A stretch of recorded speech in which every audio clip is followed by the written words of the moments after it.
Penentuan awal Ramadan kembali menjadi perbincangan publik. Setiap tahun, masyarakat dihadapkan pada kemungkinan perbedaan awal puasa. Sebagian masih berpegang pada metode ruqyat, yaitu melihat hilal secara langsung dengan mata, sebagaimana dipraktikkan pada masa lalu. Namun pertanyaannya, apakah di era kemajuan ilmu pengetahuan seperti sekarang, kita masih harus terpaku pada metode yang lahir dari keterbatasan teknologi masa silam? Pada masa Nabi Muhammad Shallallahu Alaihi Wasallam, ruqyat adalah metode paling rasional dan paling mungkin dilakukan. Ilmu astronomi belum berkembang, alat optik belum tersedia, dan perhitungan posisi benda langit belum sepresisi sekarang. Melihat hilal dengan mata telanjang adalah solusi ilmiah terbaik pada zamannya. Namun dunia telah berubah. Hari ini posisi matahari dan bulan dapat dihitung dengan akurasi hingga hitungan detik. Konjungsi, ijtima, ketinggian hilal, elongasi, hingga kemungkinan visibilitasnya dapat diprediksi jauh hari sebelumnya. Jadwal sholat bahkan bisa dicetak untuk puluhan tahun ke depan, tanpa perlu setiap hari mengamati bayangan matahari.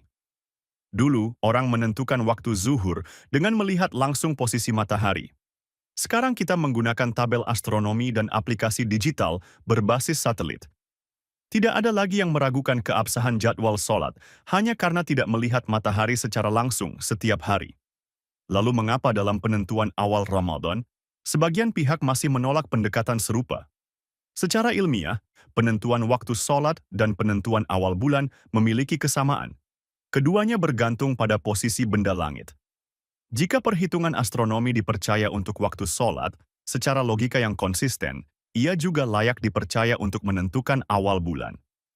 Lebih jauh lagi, manusia hari ini mampu memprediksi gerhana ratusan tahun sebelumnya.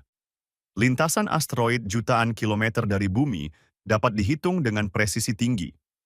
Maka rasanya tidak masuk akal jika posisi bulan yang jaraknya hanya sekitar 384.000 kilometer masih dianggap harus diverifikasi semata-mata dengan mata telanjang.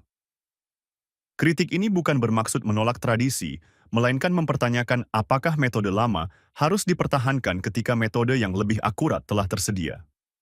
Dalam sejarah Islam sendiri, perkembangan ilmu pengetahuan selalu diakomodasi. Dari pengamatan sederhana menuju tabel astronomi, dari kompas menuju teknologi satelit.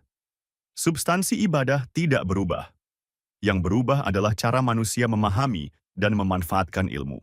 Perdebatan ini pada akhirnya bukan soal iman atau tidak iman, bukan pula soal modern atau tradisional. Ini adalah soal konsistensi berpikir dan keberanian menempatkan ilmu pengetahuan sebagai bagian dari solusi, bukan ancaman. Jika kita menerima kemajuan teknologi untuk menentukan arah kiblat, waktu sholat, bahkan kalender tahunan, maka sudah saatnya kita berdiskusi secara terbuka. Apakah mempertahankan metode lama dalam penentuan satu Ramadan adalah bentuk kehati-hatian atau justru ketidaksiapan menerima perkembangan ilmu?